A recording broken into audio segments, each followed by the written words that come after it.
نسبت عطا ہوئی جسے مرشد کے فیض سے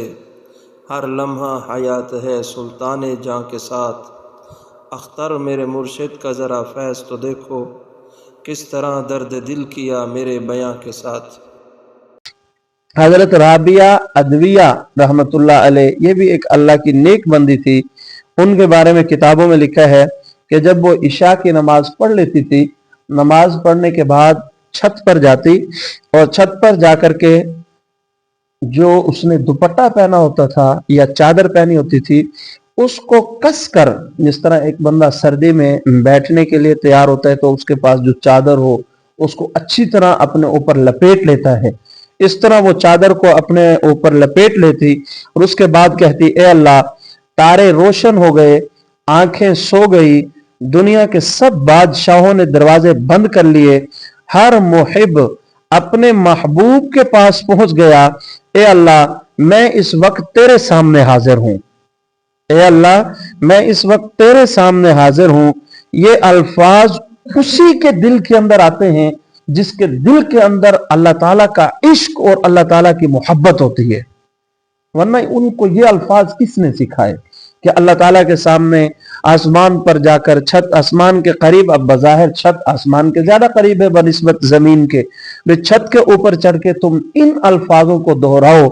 ہمارے دل میں تو کبھی اس طرح کی کوئی کیفیت نہیں آئی، ہمارے دل میں تو کبھی اس طرح کا کوئی خیال نہیں آیا کہ ہم بھی اللہ تعالیٰ کی محبت میں کبھی چھت پر بیٹھ کر، تنہائی میں بیٹھ کر اللہ تعالیٰ سے اس طرح باتیں کریں۔ یہ کن کے دل میں آتا ہے؟ انہی کے دل میں یہ باتیں آتی ہیں جو اللہ تعالیٰ سے محبت کرنے والے ہوتے ہیں، جن کے دل میں اللہ تعالیٰ کی محبت ہوتی ہے، وہ پھر اللہ تعالیٰ سے اس طرح باتیں کیا کرتے ہیں، اللہ تعالیٰ کے ساتھ ان کا ایک عشق اور محبت کا تعلق ہوتا ہے اور وہ اپنی محبت کا وقتاً فوقتاً نئے سے نئے انداز میں اظہار کرتے رہتے ہیں۔ اور کبھی ساری رات عبادت میں گزار دیتی تھی حضرت رابعہ ادویہ رحمت اللہ علیہ، کبھی ساری رات عبادت میں گزار دیتی اور ساری رات عبادت میں گزارنے کے بعد صبح کہتی، یا اللہ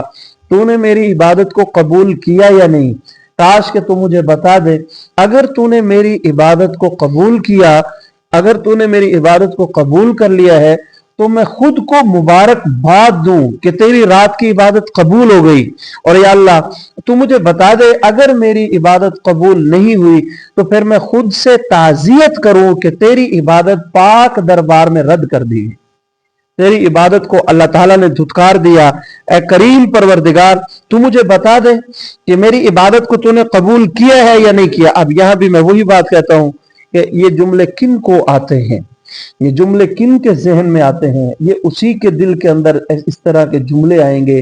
اس طرح کا دماغ اسی کا کام کرے گا جو اللہ تعالیٰ کا عاشق ہوگا اور اللہ تعالیٰ کے ساتھ دیوانگی کی حد میں جس کو محبت ہوگی۔ اے اللہ تیری عزت کی قسم اگر تو مجھے اپنے دروازے سے دھکیل بھی دے تو میں تیرے دروازے سے کبھی نہیں ہٹوں گی۔ مزید کیا فرمایا کہ یا اللہ اگر تو نے میری عبادت کو قبول کر لیا تو بتا دیجئے، میں خود کو مبارکباد دوں، اگر تو نے میری عبادت کو رد کر دیا تب بھی بتا دیجئے، میں خود سے تعزیت کر لوں، لیکن یا اللہ اگر تو مجھے دھکیل بھی دے اپنی دربار سے،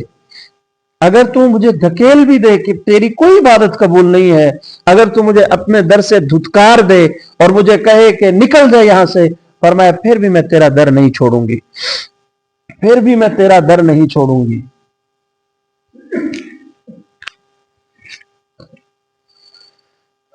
کیوں؟ اس لیے کہ میں تیرے سے محبت کرتی ہوں۔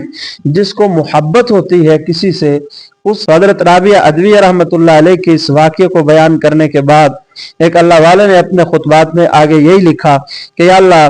اگر تو میری عبادت کو قبول کر چکا مجھے بتا دے، میں خود کو مبارکباد دوں، اگر تو نے میری عبادت کو قبول نہیں کیا تو پھر میں خود سے تعزیت کروں، پھر میں خود سے تعزیت کروں، اور اے اللہ تیری عزت کی قسم اگر تو مجھے اپنے دروازے سے دھتکار دے، دھکیل دے تو بھی میں تیرے دروازے سے کبھی بھی نہیں ہٹوں گی، اس لیے کہ میرے دل میں تیری محبت ہے، ادھر تو در نہ کھولے گا ادھر میں در نہ چھوڑوں گی، حکومت اپنی اپنی ہے، کہیں تیری کہیں میری،